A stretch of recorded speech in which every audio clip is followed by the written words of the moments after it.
welcome back to EDH on a Budget. I'm your host Iceman, and today we're going over 5 cards that I'm going to call this episode to what?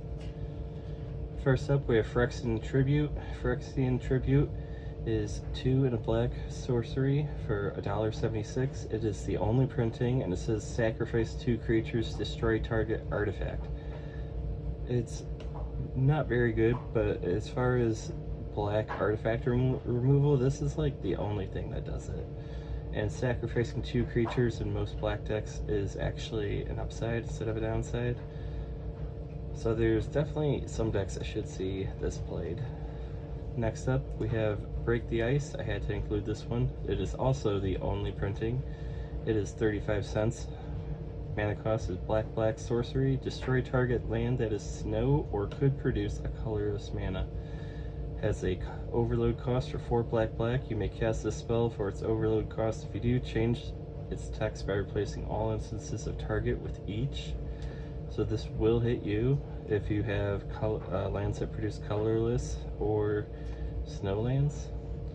So it's not going to hit every land, but more and more lands are coming out with the ability to tap for colorless or something else. So obviously this will be devastating to a colorless deck or a snow deck, but I'd say other than that, you're probably going to hit a couple of lands from most players. Definitely an interesting card. Next up is Blood Purveyor, 2 black. This creature is a vampire and it costs 13 cents. Has flying and trample. Good combination. Its regular stats are 5/6, which is pretty good for a 4 mana creature, and it says whenever an opponent casts a spell, that player creates a blood token, which is an artifact token that says pay 1, tap, discard a card, sacrifice this artifact, and then you draw a card. So this will not draw you cards. This will be your opponents getting the blood tokens. Oh, why is that good? Well, it says whenever Blood Vial Purveyor attacks, it gets +1/+0 for each blood token defending player controls. So odds are they're not going to be able to sacrifice all their blood tokens. They're going to pile up. And I think the best deck for this is actually going to be a deck where you want your opponents discarding. Because most people are going to eventually be digging for answers. And their options are sacrifice the blood tokens, which in a discard deck would be great for you. And if they don't, then you're going to have a massive flying trample creature to knock them out with. Next up, we have Fleeting Spirit. This creature is 3 cents, and its mana cost is 1 and a white. It says pay a white, exile 3 cards from your graveyard. Fleeting Spirit gains first strike until end of turn. But really, it's the second part. Discard a card, exile Fleeting Spirit, return it to the battlefield under its owner's control at the beginning of the next end step, and its 3/1 stats are not bad. But I did not know there'd be so many discard outlets in white. This was one of the ones I came across, and basically it flickers itself. The colon's right after the discard a card, so you could discard a card, and then the exile part goes on the trigger.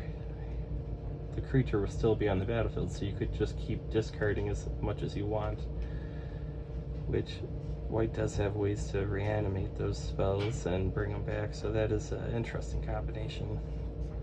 And white also has ways to draw cards for creatures with small CMCs entering the battlefield, ways to, especially if you splash green, lots of ways to draw cards from doing this, and you can do this on every person's turn. So if one of your card draws say only once per turn, that's not a problem.